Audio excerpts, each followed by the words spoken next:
The Biden administration's shifting stance on fossil fuels, combined with rising political tensions and tariff disputes, pushed Canadian energy leaders to look east, and they found eager partners.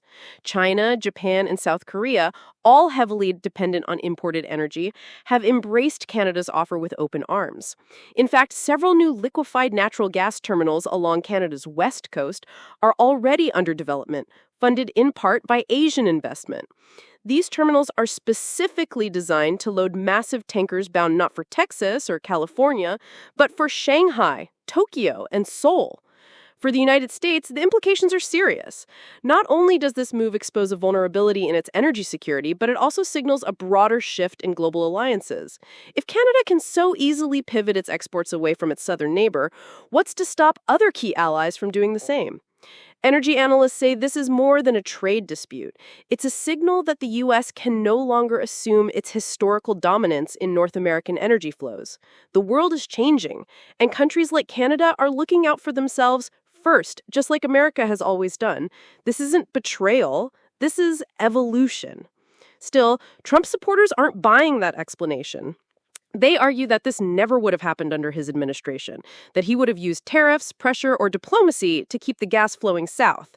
His critics, on the other hand, point out that some of the very policies he put into place, including aggressive trade tactics and political rifts with allied leaders, helped push Canada toward this decision in the first place.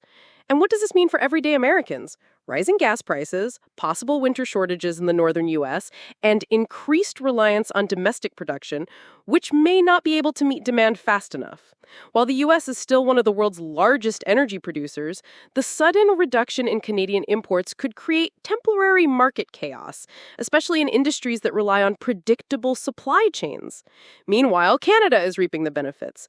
With billions in new trade revenue from Asia, stronger geopolitical ties in the Pacific region, and a reputation for stability in a turbulent world, Ottawa is positioning itself as a global energy power, independent, strategic, and no longer dependent on Washington's approval. In the end, this isn't just about pipelines or gas. It's about trust, leverage, and a shifting global order. Trump may rage, the U.S. may respond, but the message is clear. Canada is no longer playing second fiddle, and the world is watching closely. Yes, thanks for watching. Stay updated with GlobalScope 360. Thank you so much. Subscribe to my channel and click the bell icon.